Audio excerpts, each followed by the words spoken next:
Hello friends, welcome back to my channel. तो आज की इस वीडियो में हम लोग कुछ इम्पॉर्टेंट लैब के इंस्ट्रूमेंट्स के बारे में पढ़ेंगे। उसमें हमारे जो है सबसे मेन जो होता है, स्टार्टिंग करते हैं पेंटिंग ड्रैपिंग सब कुछ कर दिए। तो अगर लेपेरोस्कोपी कर रहे हैं, ठीक है, यानी कि मान के चलिए जीबी में स्टोन है, तो उसके लिए क्या करते हैं कि सबसे पहले पेट को इन्फ्लेट करना पड़ता है, यानी कि उसको फुलाना पड़ता है। इनसफिशिएशन जिसे कह सकते हैं, न्यूमोपेरिटोनियम क्रिएट करना।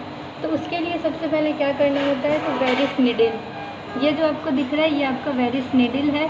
वेरिस निडिल की हेल्प से यहाँ पे जो है अम्ब्लाइकस के ऊपर एक इंसिजन लगा के छोटा इसको इंसर्ट करते हैं और CO2 गैस जो है इसके थ्रू पाइप कनेक्ट करके और पेट को फुलाते हैं, यानी न्यूमोपेरिटोनियम क्रिएट करते हैं। तो ये जो हमारा है ये वेरिस निडिल है। अगर इसके बारे में जाने तो इसका जो लेंथ है, दो तरह के दो आते हैं, 120 mm का और दूसरा जो है 150 mm का होता है। इसमें ये जो होता है स्प्रिंग लोडेड होता है, ठीक है, ऐसे ये स्प्रिंग लोडेड है, इस तरीके से हो जाता है। इसमें जो है CO2 गैस जो फिल किया जाता है ट्यूबिंग के थ्रू किया जाता है, यानी यहाँ पे जो है पाइप कनेक्ट कर देते हैं और इसके थ्रू अम्ब्लाइकस के ऊपर इंसिजन लगा के इसको डालेंगे और फिर गैस भरेंगे और न्यूमोपेरिटोनियम क्रिएट करेंगे, जिससे क्या होगा कि हमारे पेट के अंदर यानी एब्डोमेन के अंदर जो भी स्ट्रक्चर्स हैं वो अच्छे से विजुअलाइज हो जाएंगे। तो सबसे पहले ये वेरिस निडिल है, इस तरह का होता है। उसके बाद क्या होता है कि ट्रोकार और रिड्यूसर का काम होता है, यानी 3-4 और छोटे छोटे इंसिजन लगा के, और ये जो हमारा है ये ट्रोकार है, कैनुला है, और ये जो इसमें है वो ट्रोकार होता है। ये अलग अलग साइज़ के होते हैं, 10 mm 5 mm के होते हैं।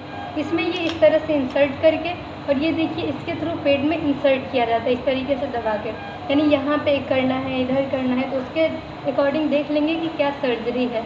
तो इसके थ्रू जो है होल क्रिएट करते हैं, जिसके थ्रू ये रिड्यूसर जो है हमारा वो हटा देते हैं, ठीक है, सॉरी ये जो हमारा ट्रोकार है वो हटा देंगे और कैनुला बस बचेगा। कैनुला में क्या करते हैं कि बहुत ही आसानी से इसमें हमारा जो है इंस्ट्रूमेंट इस तरीके से इंसर्ट हो जाता है, ठीक है, यानी ये एक पाथवे, एक पैसेज प्रोवाइड करता है, एक रास्ता प्रोवाइड करता है, जिससे कि सारे इंस्ट्रूमेंट हमारे पेट में चले जाएं, ठीक है। ये देखिए ये हमारा कैनुला है और ये है ट्रोकार। अब हम देखते हैं, ये देखिए अलग अलग साइज़ के होते हैं। इसमें देखिए रिड्यूसर भी आता है, जो अभी के हैं इनमें रिड्यूसर्स भी आते हैं, और ये इसमें वॉशर है, ठीक। देखिए इस तरीके का ये जो है 5 mm का ट्रोकार और कैनुला है। ये हमारा जो है ये 10 mm का है, और ये जो है 10 mm का ट्रोकार है, और ये जो है ये कैनुला है। ये कैनुला है, इसमें होल्स होते हैं, पाथवे प्रोवाइड करेगा पैसेज, और ये जो है ये ट्रोकार है, ये कैनुला है, इसमें कंफ्यूज नहीं होना है। तो इसको हम लोग साइड कर देते हैं। अब हम लोग समझते हैं अलग अलग जो वर्किंग इंस्ट्रूमेंट्स होते हैं उसके बारे में। तो वर्किंग इंस्ट्रूमेंट्स में सबसे पहले ये देखें तो ये है एल हुक, जिसमें पीछे से हम लोग ये जो है कॉटरी वो अटैच कर सकते हैं, जिससे कि कट और कोगुलेट हो जाता है, यानी डिसेक्शन करने में हेल्प मिलता है। तो ये हमारा एल हुक है, देखिए ये हुक है, इस तरीके से यहाँ से जो भी है डिसेक्शन करना होता है, कट और कोगुलेट हो जाता है। और ये जो है कॉटरी का वायर है, इलेक्ट्रो कॉटरी जिसे हम लोग कह सकते हैं। मेनली जो कॉटरी मशीन हमने पढ़ रखा था, कट एंड कोगुलेशन होता है। तो ये हमारा क्या है, एल हुक है, वर्किंग इंस्ट्रूमेंट है, डिसेक्शन करते हैं, वही कट और कोगुलेशन।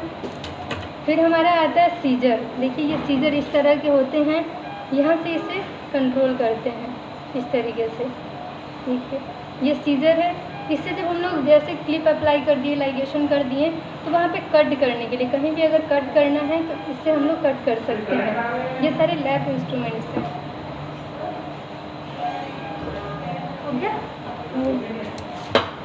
इसके बाद ये जो इंस्ट्रूमेंट हमारा है, ये देखिए ग्रास्पर होते हैं, जिसे लेफ्ट हैंड के नाम से भी बोलते हैं ऐसे सर्जन जो है।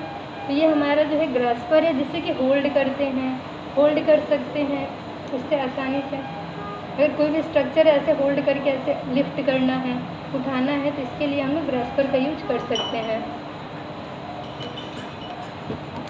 फिर होता है कि अगर जीबी की सर्जरी हो रही है और जीबी को निकालना है, वो डिसेक्शन हो गया है, उसको अच्छे से सब डिसेक्ट कर लिया, रिमूव करना है, तो ये जो है हमारा एक्सट्रैक्टर है।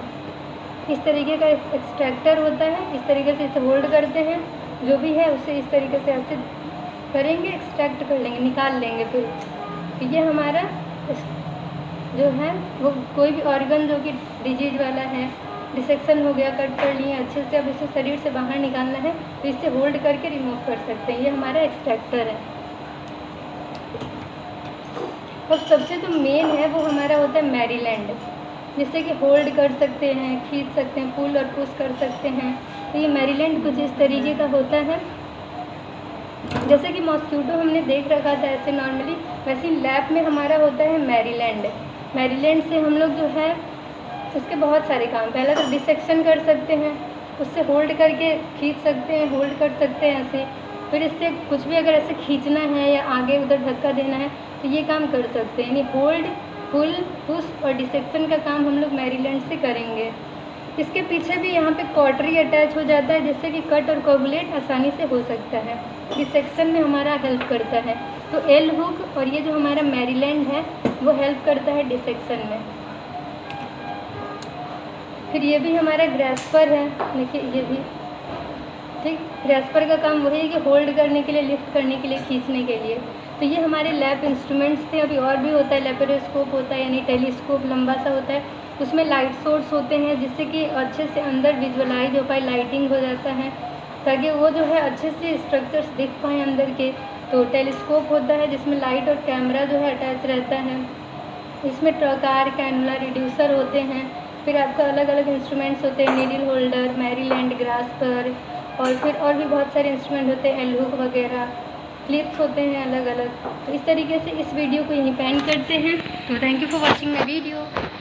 मिलते हैं नेक्स्ट वीडियो में एक नए टॉपिक के साथ।